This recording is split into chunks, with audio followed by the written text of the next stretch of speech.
গাজার কারবার সেই নিয়ে প্রতিবাদ আর প্রতিবাদে উত্তেজনা। দেগঙ্গার কথা বলছি। দীর্ঘদিন ধরেই এখানকার স্থানীয়রা সরব হয়েছেন বারবার, কারণ গাজার কারবার চলছে, বেআইনি ভাবে চলছে। আর গতকাল একেবারে হাতে নাতে পাকড়াও করে স্থানীয়রা। আর এই ঘটনার পর এলাকায় উত্তেজনা ছড়ায়।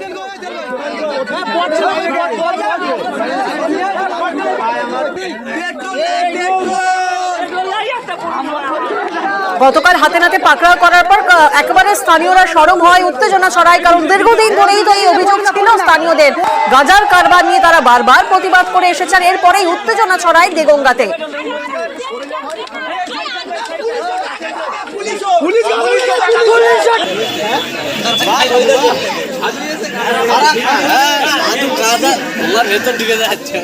পুলিশের নিষ্ক্রিয়তার অভিযোগ এলাকাবাসী বারবার পুলিশের নিষ্ক্রিয়তার অভিযোগ সামনে আনছেন।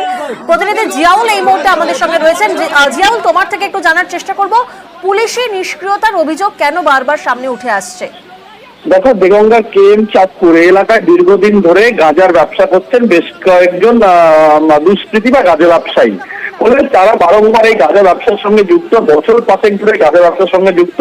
এবং এলাকার যেটা মহিলা বা বিশেষ করে এলাকার মানুষের দাবি যে এই গাঁজা ব্যবসার ফলে আসক্ত হয়ে পড়ছে এলাকার 8 থেকে 80 বছর পর্যন্ত সমস্ত মানুষ।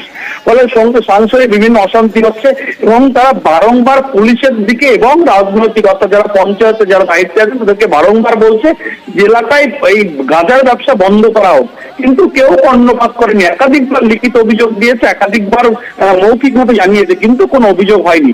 গতকাল রাতে যখন এই দুজন ব্যবসায়ী একেবারে বাইকে করে গাঁজা ভর্তি করে নিয়ে আসছিল, সেই সময় এলাকার মানুষ সন্দেহ হয়। তখন তো ধাওয়া করে, একজন ব্যবসায়ী পালিয়ে গেল, আরেকজনকে ধরে ফেলে। তার কাছ থেকে প্রায় বস্তা ভর্তি 10 কেজির বেশি গাঁজা উদ্ধার করে, কয়েক লক্ষ টাকা যার বাজার মূল্য, সেগুলো ধরিয়ে তারা ভাঙচুর এবং সেই আগুন ধরিয়ে দেয়। এবং যাতে পুলিশ আসার পরে যে পুলিশ এই গাঁজা উদ্ধার করতে না পারে তার জন্য আগুন ধরিয়ে দেয় এলাকার মানুষের এটাই দাবি। তার কারণ পুলিশ এই গাঁজা উদ্ধার করলে পরবর্তীকালে আবার ঘুরপথে এই ব্যবসায়ীদের কাছে গাঁজা আসবে, এমনটা অভিযোগ তুলে তারা বিক্ষোভ দেখায়। এবং এলাকার এবং এই দুই দুষ্কৃতীকে গ্রেপ্তার করতে হবে এবং পরবর্তীকালে পুলিশ এক দুষ্কৃতী এবং দুটি বাইক উদ্ধার করে এলাকা থেকে নিয়ে যায়। বেশ, গ্রামের পুলিশ প্রশাসন কিংবা এই যত বড় বড় নেতারা এসব কোনো প্রতিবাদ করে না, উল্টে ওনারাই সব এসব ব্যবসা করছে, ওনারাই খাচ্ছে। এই জন্য আমরা প্রতিবাদ করতে বাধ্য হলাম।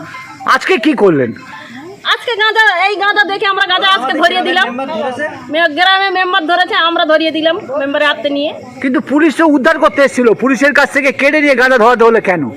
পুলিশ তো নিয়ে গাঁজা ওনার ফেরত দিয়ে দেবে, দিয়ে পুলিশ তো টাকা খাবে।